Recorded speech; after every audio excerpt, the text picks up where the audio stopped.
I hear a lot of people say the root of all the problems are fill in the blank, and it's genetic, which means that this is a really easy thing to predict and screen for, and it's really easy to treat. We can save a lot of people from getting cancer and develop losing brain function, cognitive decline, dementia, Alzheimer's, Parkinson's, liver disease, heart problems, cardiovascular disease, diabetes, infertility, and a lot of joint pain.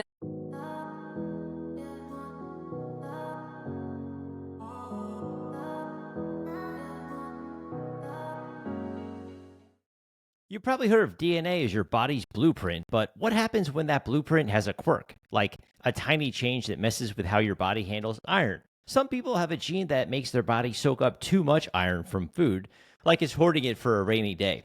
Being a carrier means you've got one copy of that quirky gene, but here's the twist: it doesn't mean you're doomed to disease. So, what does it mean? And why do so many people get it wrong, thinking their genes are a crystal ball for their future? Enter Dr. Christy Sutton, a chiropractor and genetics guru who's all about decoding DNA for real world results. After navigating her own health challenges with Crohn's disease, she's now helping people take charge of their genetic story. In this episode, Dr. Sutton helps decode the genetic and lifestyle factors that shape our health and how understanding your DNA can actually empower you to prevent disease, not just react to it.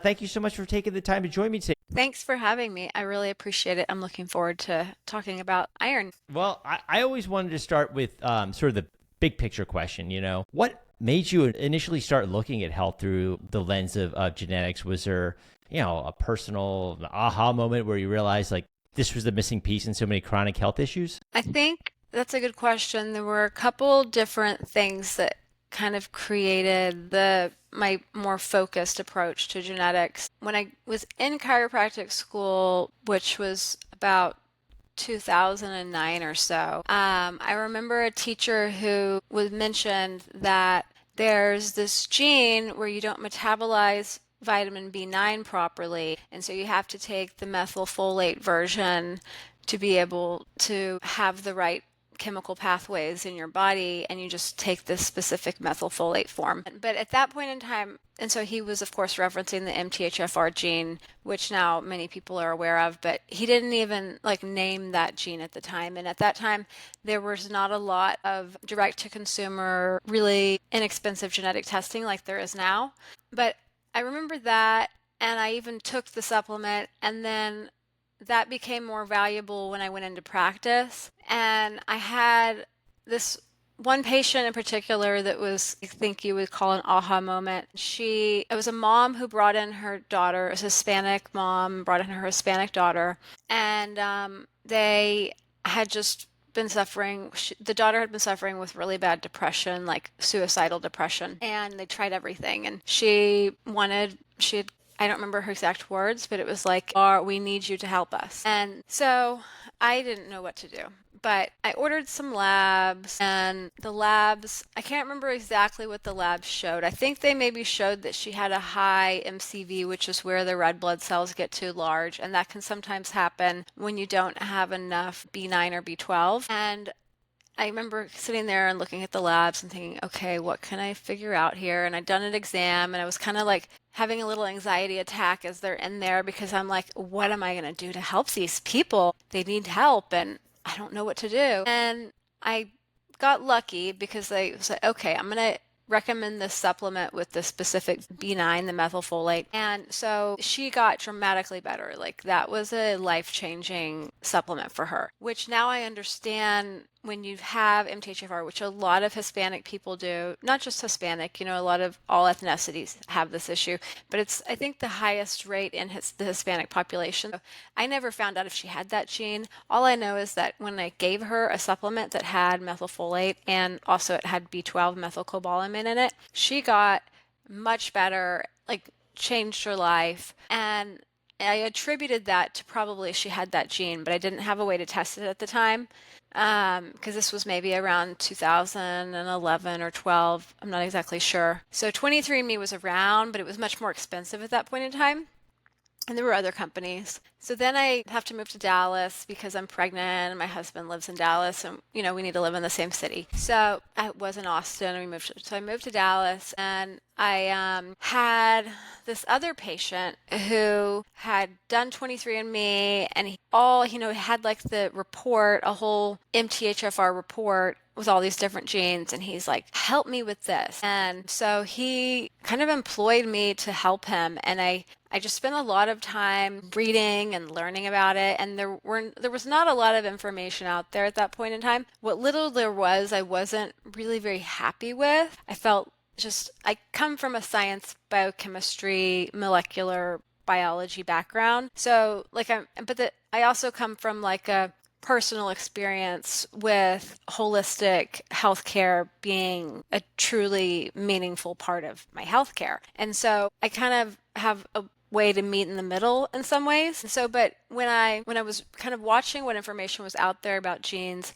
I wasn't really at peace, and I couldn't really resonate with what they were saying. So I just kind of went and I started studying about these genes and I started looking at more genetic reports on people. And that's where I created and wrote my first book. It's a big blue book. It's Genetic Testing, Defining Your Path to a Personalized Health Plan. And that just came out of that experience. And then when I was writing that first book, which I created a genetic report to go along with, which is called Genetic Detoxification, which you can still order today, I realized that my husband had a hemochromatosis gene, and that was why he was having problems with iron. And I would tell him he needed to go donate blood. And so that took us down this rabbit hole, this iron rabbit hole. And I realized, okay, so he got properly diagnosed with hereditary hemochromatosis, got treated. And I then, at that point in my career, was looking very closely at the genes with people because I had that genetic detoxification report for a lot of patients. And then I was running a lot of labs, kind of more thorough functional labs. And I was seeing, there's a lot of iron issues and they have these genes. People that have these iron issues almost always have these genes.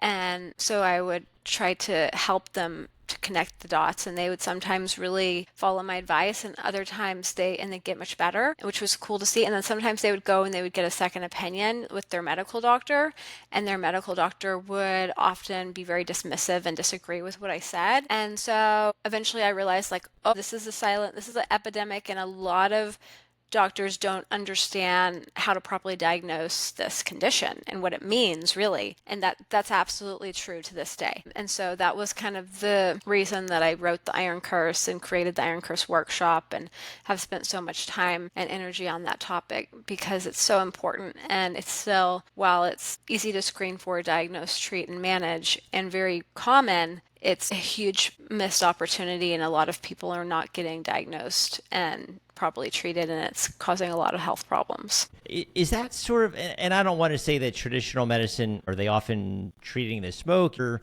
maybe looking for the fire? Is that fair to say? I think so. I think, there's a lot of people are familiar with this root cause idea, and I hear a lot of people say the root of all the problems are fill in the blank. And whatever, some people would say metabolic dysfunction. Some people would say inflammation, oxidative stress, mitochondrial dysfunction, toxicities, inflammation. Those are all true. There's no one root of the problem for everybody.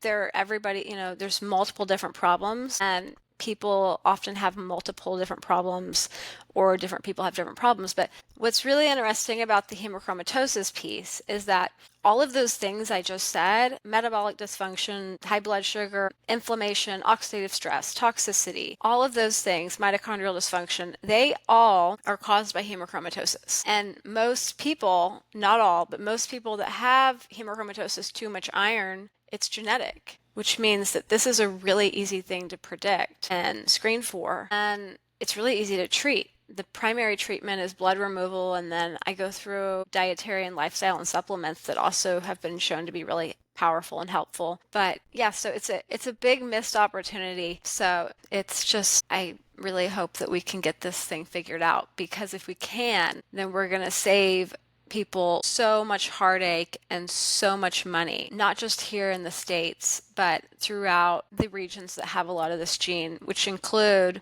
Canada, Europe, especially Northern Europe. But the genes have traveled throughout the world because we live in a globalization. So they're everywhere, but the United States, Canada, Europe, Northern Europe, if we can get this thing really figured out and doctors to implement the right testing and diagnostic skills, then we can save a lot of people from getting cancer and develop losing brain function, cognitive decline, dementia, Alzheimer's, Parkinson's, liver disease, heart problems, cardiovascular disease, diabetes, infertility, and a lot of joint pain. And if I really went through the list, and I'm happy to do that, go through the list of all the health problems that hemochromatosis can cause, then it's mind-blowing. It really is. It affects everything significantly. So how would someone, are there physical symptoms that you might attribute to this that someone might brush off as something completely different, but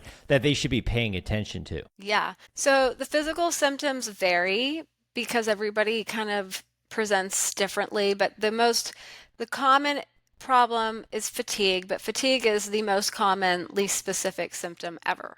But fatigue, and the fatigue comes from, these people with hemochromatosis, they're toxic, which is decreasing mitochondrial function, so they're making less energy. They have more iron in their heart and their vascular system, so their heart's having to work harder, so that's going to make everything that much harder and stressful. It can affect their sleep, so that's going to add to the fatigue. Iron really likes to store in different parts of the body, but particularly the liver, so sometimes people will have right upper quadrant pain from the liver inflammation. And then if we're looking at common labs that doctors run, sometimes you'll see a slightly elevated liver enzyme or a very elevated liver enzyme that is being overlooked, dismissed, or appropriated for being like an alcohol-induced issue, and maybe somebody is drinking alcohol, but that's not why their liver enzymes are so high.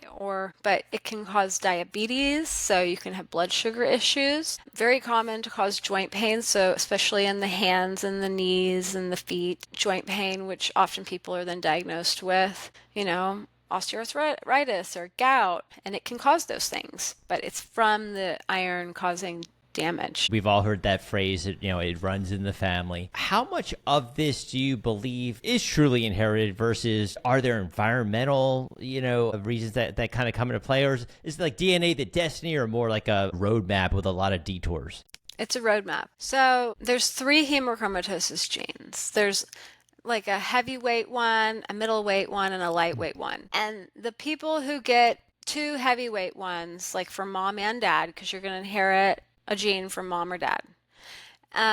People who get 2 heavyweight ones, their roadmap is like a direct line to hemochromatosis, and they are going to have to be watched very, very closely, and starting from a very young age, like child, prepubescent, and they're going to have more blood removed, but not everybody with those 2 genes is going to develop hemochromatosis because there's some other environmental, maybe they don't eat meat, maybe they're vegan, vegetarian, which is a really high risk for getting low in iron. So maybe they have a GI bleed and they're losing blood. Maybe they have malabsorption. Maybe they have celiac disease where they're not absorbing, which the hemochromatosis gene and the celiac genes are very common in the same population of Northern European people. So that's actually a very common genetic combination. Maybe, like I've seen some people that have a gastric bypass, and if you have a gastric bypass, then you are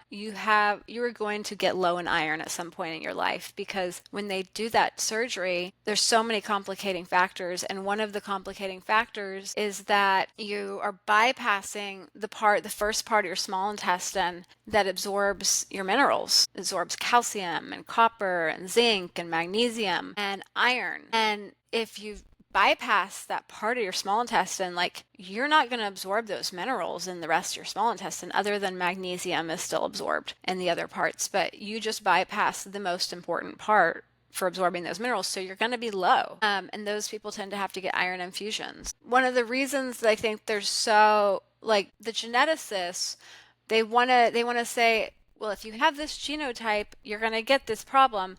And if you have this other genotype that's a lower risk, you're not going to get it. You're fine. They like to say that you're a carrier. And they classify, if you look up hereditary hemochromatosis online, it's classified as an autosomal recessive disorder by the geneticists. And that's wrong. So an autosomal recessive disorder means that you have to inherit 2 genes to get this disorder, this disease, and you absolutely are going to have it if you inherit those 2 genes. So an autosomal dominant, which is the other option, just disease, is where you inherit 1 gene and then that will cause the problem, just the 1 gene. So, like, for example, I have inherited 1 gene for a disease called a PKU gene. And PKU is like a super rare genetic disorder, and if I inherit 1, I'm a carrier. But if I inherit 2, I have the disease and my life is going to be dramatically different.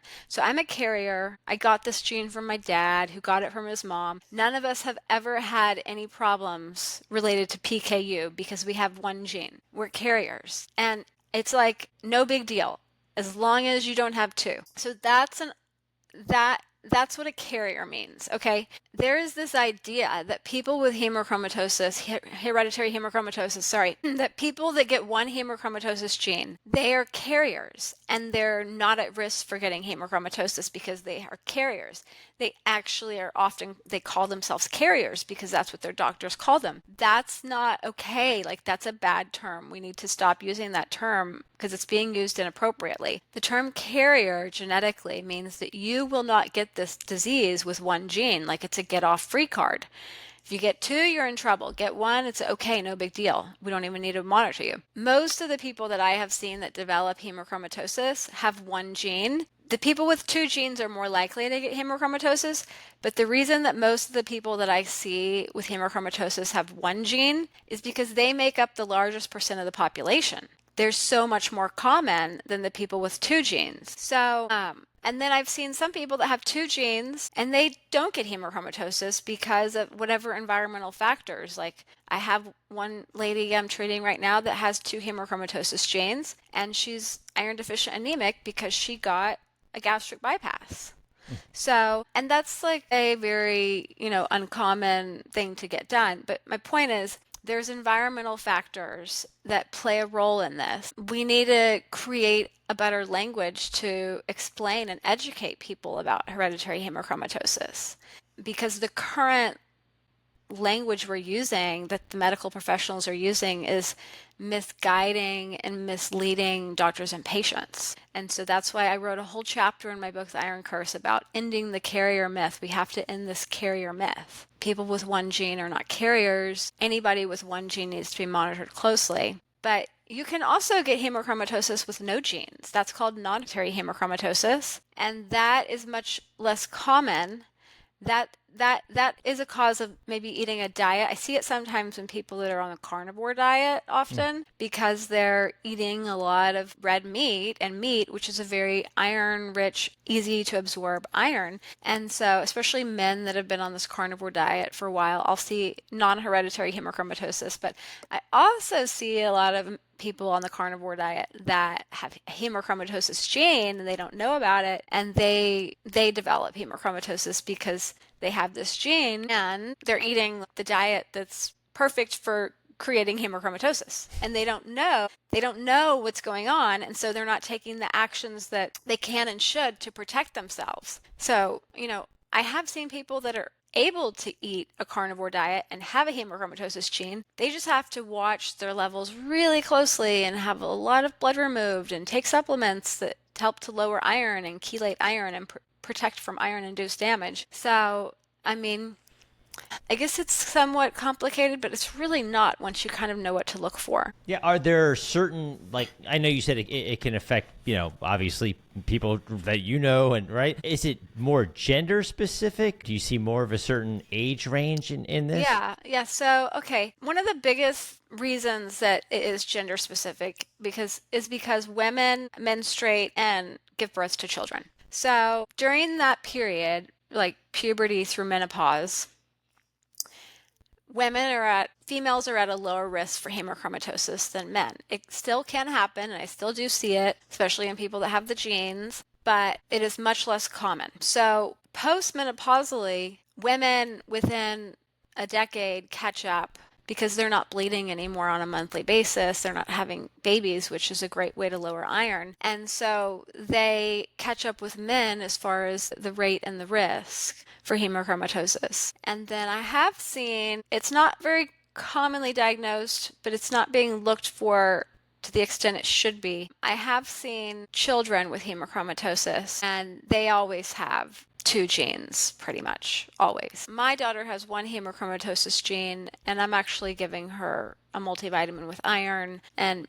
making sure she eats more red meat and stuff because her iron ranges levels were a little bit lower than I wanted them to be. Her ferritin was a little bit lower than I wanted it to be. And that's just because, okay, she's growing, like she's 11 years old. She's growing really fast right now, which is going to take a lot of iron and energy and nutrients. And then another environmental reason is she exercises a lot. She plays a ton of soccer and runs a ton. And so exercise can cause lower levels of iron for multiple reasons. So, it's not just about the genotype. The genotype is just something we need to know about. Now, it's possible when my daughter becomes postmenopausal, she'll have too much iron and have to donate blood. But I'm not, going to worry about that right now. Yeah, long time away from now. So you're okay. So then, when people can say, "All right, carnivore," and are you talking carnivore? Like some people will say carnivores, a lot of meat with some fruit. Are there any sort of factors on fruits, vegetables, things that we might be taking in that we aren't realizing could be affecting this? Obviously, red meat is something that most people think of when they think of iron, but are there other foods out there that people should be aware of? Yeah, when I say carnivore, I'm thinking just eating animal products, just eating like meat, whether it's beef, lamb, poultry, but I also would include fish and like shellfish. And I might be misusing the term carnivore, but it's somewhat confusing because there's some people that say, I have patients that come in and they say, I'm on a carnivore diet. And I always have to ask them, what does that mean to actually eating? And then sometimes they get offended, kind of like, well, it means I just eat meat. Like, don't you know what carnivore diet is? And I'm like, I understand that is the carnivore diet, but some people say they're on the carnivore diet and like they're eating fruit Yep. and Honey, vegetables. yep, exactly. Yeah, or whatever. And so I just need to know, what are you eating? You can do whatever you want. But yeah, so when I say carnivore diet, I mean they're eating a lot of animal products. And whether they add extra fruit or vegetables or honey or whatever to that doesn't really matter that much to me, because if you're eating a lot of animal products, you're going to be getting a lot of the most absorbable iron, because the iron in animal products is so much more absorbable than the iron in vegetables. So a lot of people think, oh, spinach is high in iron. I'm going to eat a lot of spinach, and it's high in iron, but it's not high in absorbable iron. Now you can take vitamin C and, get vitamin C with the spinach to increase the iron absorption, but it's not horribly absorbable. And so this is why vegans and vegetarians and people that don't eat a lot of animal products tend to be more likely to suffer from multiple nutritional deficiencies, and low iron is one of them.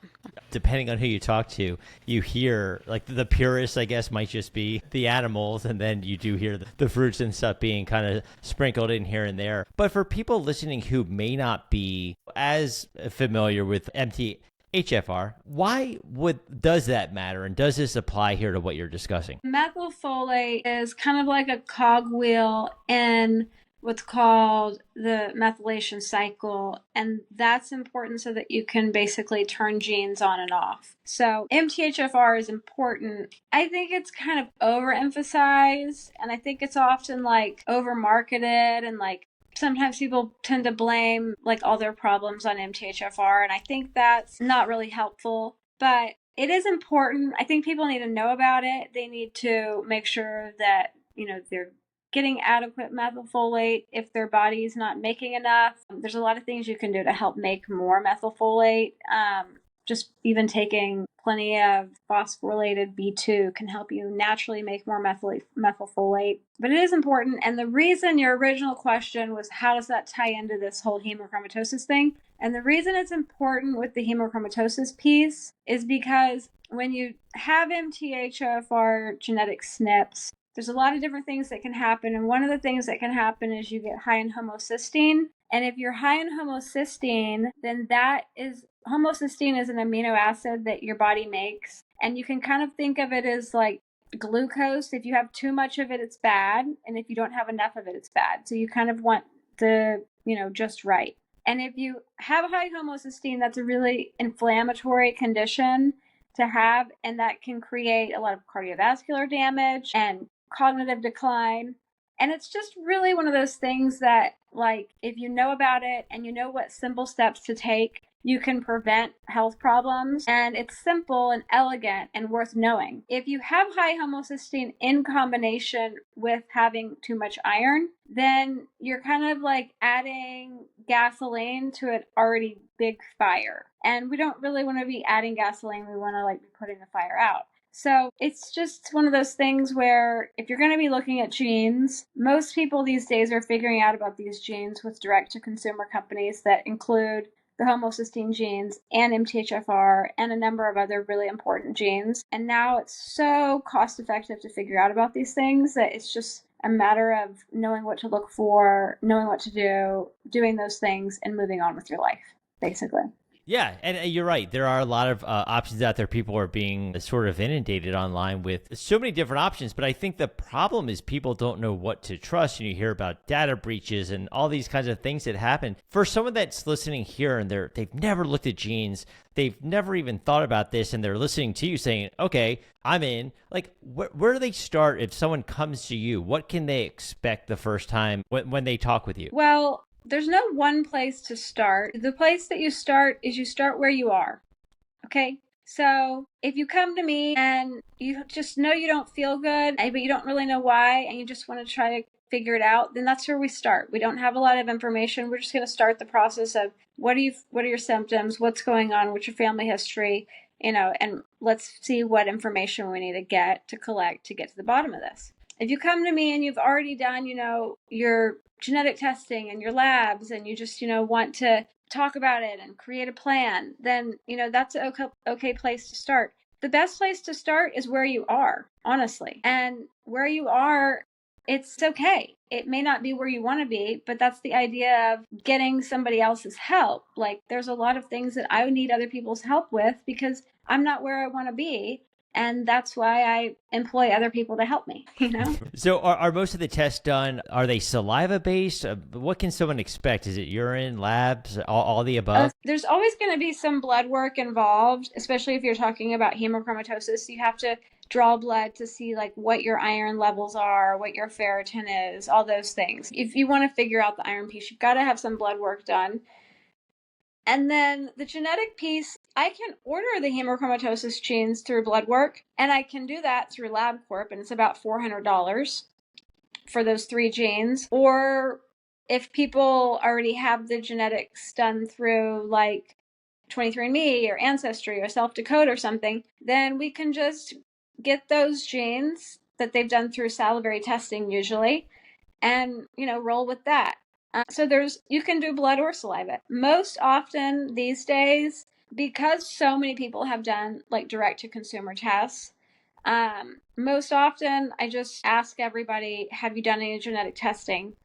And these days, so many people have done it that I don't even have to talk to them about doing it. They've already done it. I just have to get the information. But there are still some people that, I want to get genetic testing. And then we go through the options and the pros and cons, figure out where to get the genetic testing done. But I don't have any particular, I have the most experience with 23andMe, and you mentioned the data breach, and that definitely happened. And then they got bankrupt, and then they sold to, I think, Regeneron. And I don't have any stock in 23andMe. I don't have any money that I'm making off of 23andMe, other than, full disclosure, my genetic detoxification report does use 23andMe and self-decode data. So I guess in a way I do make money off 23andMe. But the only reason it uses those is because like they're the most common ones that my patients have. So it's just, I just wanted to extract more information like MTHFR and additional genes off of the 23andMe and self-decode data.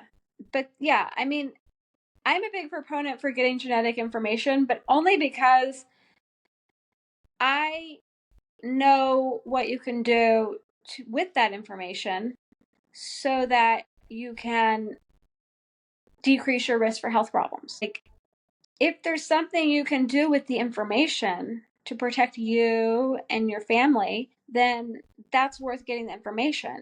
I know a lot of people have different opinions, and a lot of times where the conversation goes is here. People say, oh no, a lot of times it comes to Alzheimer's. People are like so traumatized by a family member that they saw suffer from Alzheimer's, and it's tragic and it's traumatizing and it's horrible. And anybody that's seen that doesn't, want to go do that. And so most often that conversation goes like this, I don't want to know. I don't want to know if I have the gene. I don't want to know if I'm like Alzheimer's. And my kind of thought process is you might just find out you have the gene when you develop Alzheimer's. Like, do you want to wait? Do you want to wait till you have the condition? Or would you like to find out now when there's still something you can do about it? And if you know you have that gene, are you going to be more likely to have a good blood sugar and exercise and eat a certain way and do the things that have been shown to protect you from this condition? So the things that I like to talk about, the genes I like to talk about, are genes you can do things about. And those are the ones I want to measure, and I want to know if my patients have them. And then I want to talk to them about what they can do to find their genetic Achilles heel and prevent it from getting damaged, or find the genetic landmines that they have and prevent themselves from stepping on them. And really the big thing, the real goal, if I ever write another book, it's going to be called Generational Health, because I really want people to have more generational health. I've learned so much about my health and my husband's health through genetic testing and just everything. And I've been able to use that information for my daughter, and she's so much healthier for it. And I want that for people because that's such a beautiful gift. So there's no age, like in terms of whoever's listening with their kids, if they're young, is there anything you don't recommend, and should they start at a certain age, or is it really doesn't matter? The younger, the better. Because, for example, I told you, I have seen kids with hemochromatosis genes, okay? Another gene I look at a lot is the celiac gene. If you have a celiac gene, well, you're at a really high risk for celiac disease, and we need to know that. And maybe you need to get on a gluten-free diet when you're 4 years old, rather than 40. And if you have and then the Alzheimer's gene I mentioned, we want to know if you have the Alzheimer's gene, because that gene decreases your ability to heal up from concussions. So if I had a child with an Alzheimer's gene and I was looking at sports, I wouldn't be putting them in high concussion risk sports, because I know that their brain is going to be at a higher risk for not healing up from concussions, and that concussions increase the risk for Alzheimer's. So it's really about approaching things head on with information. And I think the earlier the better, but that testing has to be accompanied by good guidance. Otherwise, it can be less valuable or even a problem. Yeah, lifestyle changes as a result. If someone's listening and they say, we want to reach out to Dr. Sutton and figure out how we can work with her and get our testing done and ask questions, where's the best place? Do you work, telehealth with people? I have a practice in Dallas where I see people in person. And then I can also do virtual visits. So yeah, you can schedule everything online at drchristysutton.com. And your book and everything is on that site? Yeah, everything's on that site. I'll make sure that's in the show notes, of course. So for people who, want to reach out, drchristysutton.com. Thank you so much for your time today. Thank you. Yeah, it's been great to just get to know you and just learn so much more about this topic. I think, like you said, the earlier the better. Why not make the changes in case something happens in the future? Why not be decades ahead of it if you can? Thanks again for your time today. Thank you so much.